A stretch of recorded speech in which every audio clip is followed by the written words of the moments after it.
Hello प्यारे बच्चों, आपका एग्ज़ाम 18 मई को जो होने जा रहा है अब एकदम नज़दीक आ ही गया है। फाइनल डेज आप लोगों के स्टार्ट हो ही चुके हैं।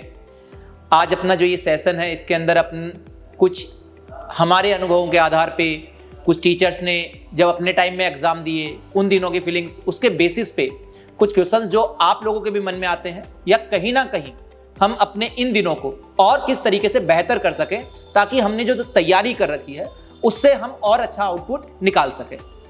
तो मैं अगर सबसे पहले अपने राहुल कंसल सर से मैं बात करूंगा। सर, जैसे आपने जब अपने टाइम में आईआईटी का एग्ज़ाम जब दिया था तो एक बच्चों के मन में बहुत सारे इस वक्त अलग अलग ख्याल से आने लगते हैं कि मुझे क्या करना चाहिए इन लास्ट के दिनों में, किस तरीके से अपने आप को रखना चाहिए। तो इसके रेफरेंस मतलब बच्चों को हम क्या गाइड करना चाहिए हमें? तो सर, जैसा कि आपने मुझे पूछा, अपने अनुभव के आधार पे मैं कह सकता हूं कि इस टाइम पे बच्चे में थोड़ा सा टेंस तो रहेगा ही बच्चा, लेकिन इस लास्ट टाइम के अंदर बच्चे को बिल्कुल रिलैक्स रहना है, क्योंकि अब आपको ने जो नया कुछ भी नहीं पढ़ना है। आपने जो साल भर जो पढ़ाई की है केवल उसी को आपको रिवाइज करना है। और उसके अंदर आपको, जैसे आप लास्ट टाइम पे क्या कर सकते हैं, आप कुछ फॉर्मूले और कुछ जो आपने एक्स्ट्रा नोट्स बनाए हैं केवल उनको रिवाइज करें और बाकी नया कुछ भी आपको ट्राई नहीं करना है। खासकर अपने शेड्यूल को बेटा फिक्स रखें, क्योंकि आपको 9 से 12 और 2.5 से 5.5 एग्जाम देना है।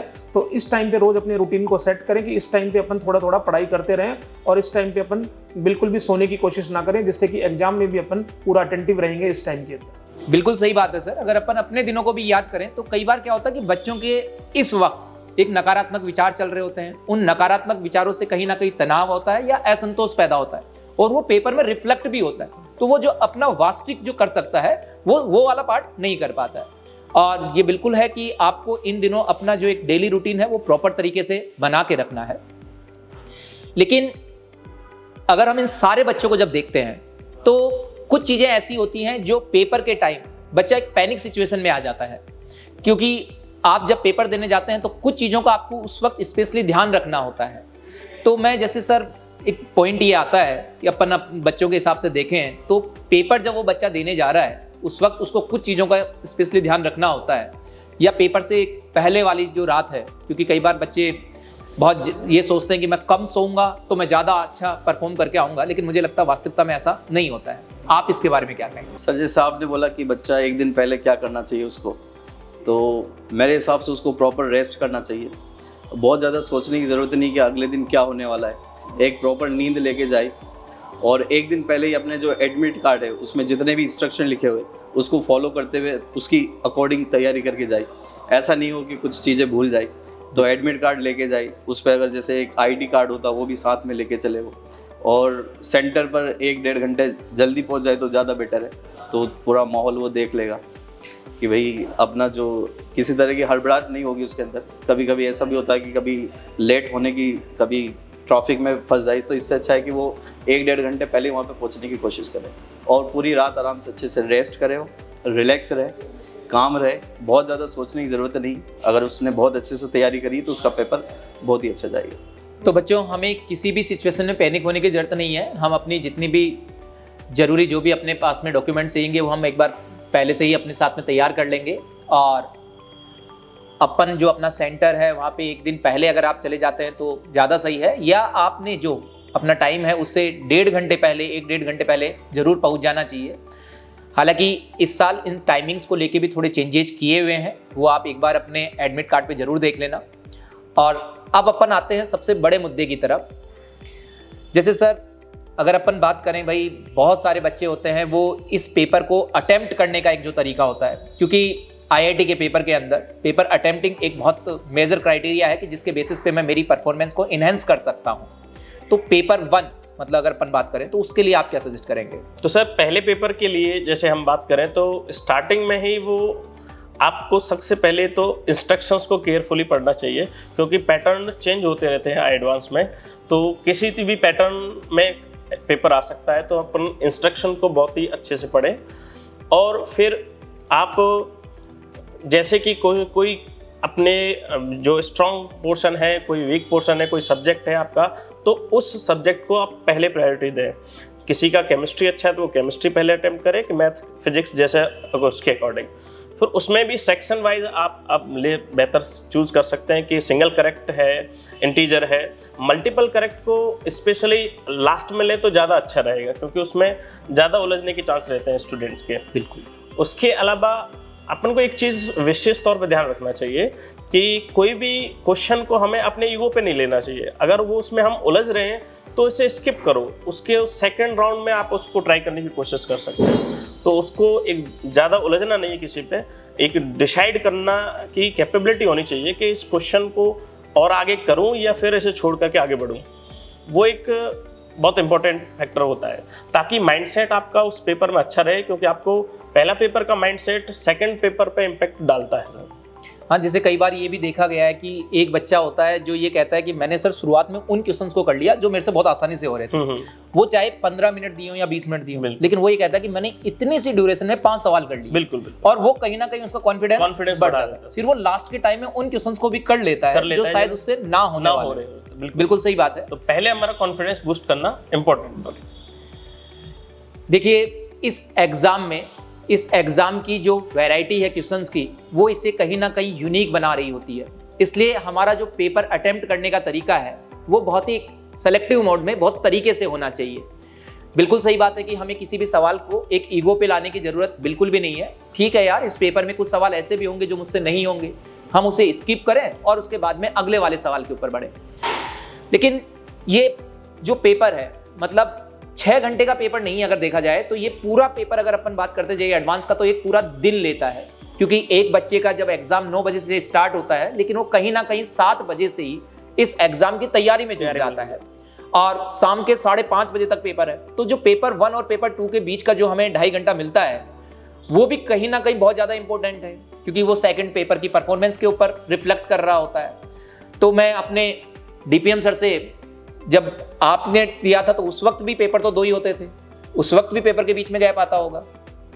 और भाई आप भी जब इस तरह से IIT पहुंचे हैं तो कहीं ना कहीं आपने उसको बहुत बेहतर तरीके से यूज भी किया होगा उस टाइम को। तो आप अपने अनुभव के आधार पे क्या कहेंगे सर? जैसा कि सर आपने बताया कि जैसे ही पेपर 1 खत्म होता है तो आपकी सिर्फ 50% बैटल ही खत्म होती है, अभी 50% बैटल रिमेनिंग है। और मैं मेरे अनुभव के आधार पर ऐसा बता रहा हूँ कि आपको जैसे ही पेपर 1 खत्म हो जाए, वैसे ही आपको क्या है, सबसे पहले तो पेपर को किसी बच्चे के साथ डिस्कस नहीं करना है, कितने क्वेश्चंस आपने अटेम्प्ट किए वो डिस्कस नहीं करने, आपको एकदम न्यूट्रल मोड में चले जाना है कि पेपर के बारे में हम किसी से, ना पेरेंट्स से डिस्कस करना है ना किसी स्टूडेंट से डिस्कस करना है। फिर आपको सबसे पहले हो सके तो आप पेरेंट्स के साथ सेंटर के ऊपर जाएं, जिसके वो थोड़ा आपको काम रख सकें, ठीक है। और जैसे ही आपका पेपर खत्म हो, उसके बाद आप उनके पास जाके एक तो लाइट भोजन करें, जिसमें आप फ्रूट्स खा सकते हैं, जूस पी सकते हैं आराम से। बाकी ज़्यादा हैवी फूड की आपको आवश्यकता नहीं है, क्योंकि भारी खाना खाने से क्या होता है, पेपर 2 में नींद आती है और जिससे आपका पेपर 2 का परफॉर्मेंस में इम्पैक्ट होता है। और आपको उसके बाद क्या करना है कि अब एग्जाम का गैप ड्यूरेशन जो है, हमारे टाइम में सर 2 घंटे का होता था, अब 2.5 आवर्स का हो गया है। तो थोड़ा आप हो सके तो आप पावर नैप ले सकते हैं। बाकी आप एकदम कूल एनवायरनमेंट में रहें, क्योंकि गर्मी का मौसम है जिससे आप पैनिक कर सकते हैं, आप डिहाइड्रेट हो सकते हैं। तो हाइड्रेशन रखें अपनी बॉडी को, और जैसा आपने पेपर में अटेम्प्ट किया जिस कॉन्फिडेंस के साथ, उसी कॉन्फिडेंस के आप पेपर 2 अटेम्प्ट करने जाएं। बिल्कुल सही बात है सर, क्योंकि मैं अगर लास्ट ईयर की एक सिचुएशन बताता हूँ। एक बच्चे ने जब ये कहा कि सर मैंने क्या हुआ, पेपर देने के बाद में अपने साथी से मेरा पेपर का डिस्कशन हुआ, और जब वो डिस्कशन हुआ तो उससे उसको ये लगा कि यार उसके कंपैरिजन में मेरा पेपर खराब हो गया। इस वजह से वो 2-2.5 घंटे तो खराब हुए जो हुए, साथ के साथ सेकंड वाला जो पेपर था वो और खराब हो गया उसका। और बाद में जब रिजल्ट आता तो उसे ये पता लगता है कि पेपर 1 का स्कोर उस भाई से ज़्यादा अच्छा उसका आया था। तो देखो बच्चों, बिल्कुल आपको इस बारे में ध्यान रखना है, क्योंकि हालांकि सर ने अभी ये कहा कि आपका 50% बैटल हो चुका है, लेकिन मैं वास्तविकता ये मानता हूँ उसमें थोड़ा सा इसमें अपना एक मतभेद रहेगा, क्योंकि ये कहीं ना कहीं 40 से 45% ही खत्म हुआ है। क्योंकि ये वाला टाइम भी 15 से 20% इस पूरे पेपर को अटेम्प्ट करने का एक मतलब आपकी परफॉर्मेंस के ऊपर काफी फर्क डालता है। जी हाँ सर। तो अब जैसे बात आती है अब अंतिम वाले पड़ाव की तरफ, जो कहीं ना कहीं इस जो आपका बैटल है इसको कहीं ना कहीं खत्म करने की तरफ जा रहा है, सेकंड वाला पेपर। क्योंकि कई बार ये होता है कि फर्स्ट पेपर टफ आ जाता है, जिसकी वजह से बच्चा कहीं ना कहीं और डिमोरलाइज हो जाता है, और वो इम्पैक्ट सेकंड वाले पे भी डल जाता है। या इसके रिवर्स भी हो सकता है कि भाई पहला पेपर आसान था, वो कॉन्फिडेंस बहुत हाई रहता है, उस चक्कर में वो ज़्यादा मतलब बच्चा और एक्साइटेड हो जाता है, और वो भी सेकंड पेपर पे कई बार आपके पास में इफेक्ट डाल देता है। तो सर आप सेकंड पेपर के लिए अपने इन अनुभवों के आधार पे जो अपन ने इतनी अच्छी अच्छी जो रैंक्स अपन ने इस वक्त प्रोड्यूस की हैं अपने इस पूरे जर्नी के अंदर, तो उन आधारों पे आप उन बच्चों के व्यूज़ के बारे में क्या कहेंगे? तो सर जैसे कि आपने पहले ही बोला है कि ये जो पूरे दिन का एग्ज़ाम होता है, तो बच्चे के पॉइंट ऑफ व्यू से देखा जाए तो पेपर 2 बहुत ही डिमांडिंग है, मतलब स्ट्रेनिंग है। फिजिकली आप देखोगे तो मई चल रहा है अभी, अगर बारिश नहीं होगी तो खूब गर्मी हो जाएगी, तो बहुत ही ज़्यादा फिजिकली एग्जॉस्ट हो चुका है। और पेपर 1 का बैगेज उसके पास रहेगा कि अच्छा हुआ है कि बुरा हुआ है। तो सबसे इम्पोर्टेंट बात तो ये है कि जैसे सर ने बताया कि ब्रेक में अपने को बहुत ज़्यादा सोचना नहीं है पेपर 1 के बारे में कि कैसा हुआ, अच्छा हुआ, ख़राब हुआ, और प्रॉपर्ली रेस्ट करना है। तो पेपर 2 भी इक्वली इम्पॉर्टेंट है पेपर 1 के जैसा ही। तो इसमें जो है बिल्कुल वैसे ही जैसे अपन ने पेपर 1 अटैम्प्ट किया है वैसे पेपर 2 अटैम्प्ट करना होता है। इसमें जो है बिल्कुल नहीं सोचना है कि पेपर 1 अगर अपना बहुत अच्छा हो गया है तो पेपर 2 भी ईजी आएगा, ऐसा कोई ज़रूरी नहीं है। दोनों इंडिपेंडेंट पेपर होते हैं।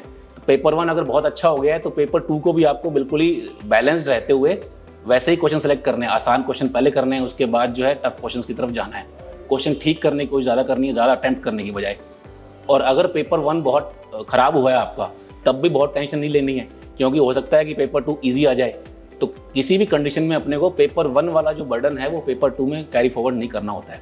तो पेपर 2 को भी वैसे ही करें जैसे पेपर 1 आपने स्टार्ट किया था, बिल्कुल न्यूट्रल होते हुए क्वेश्चन के क्वालिटी के हिसाब से उसको अटैम्प्ट करें और अपना बेस्ट देने की कोशिश करें। बिल्कुल कि भाई दोनों पेपर एकदम सेपरेट पेपर हैं और दोनों ही परफॉर्मेंस के अंदर टोटल इंक्लूड होता है। तो कभी कभी ऐसा हो सकता है कि मेरे पास पहले की परफॉर्मेंस डाउन थी, सेकंड की अच्छी हो जाती है, या पहले की अच्छी है सेकंड की डाउन हो जाती है, लेकिन आप लोग सब चीज़ों को प्रॉपर तरीके से फॉलो करेंगे और हमें पूरा विश्वास है कि आपके दोनों पेपर बहुत अच्छे जाएंगे। देखो बच्चों, लास्ट में एक ही चीज़ हम सब लोग ये कहना चाहेंगे कि आपने जो मेहनत की है आपको उस पर बिलीव जरूर रखना है। सब जो आपने इस दौरान पढ़ा है उनके जैसे ही प्रॉब्लम्स आती हैं। बात बिल्कुल सही है, आईआईटी का पेपर है, नए सवाल होंगे, लेकिन वो नई वैरायटी आपके लिए नहीं है, वो सबके लिए है। तो आपने जो अपने क्वेश्चंस की एप्लीकेशन स्किल है, जो आप लोगों ने अपनी इंप्रूव की है, उसको बेहतर तरीके से आपको बस अप्लाई करना है। गुरु कृपा परिवार की तरफ से आप सभी को आपके इस एग्जाम के लिए wish you all the best.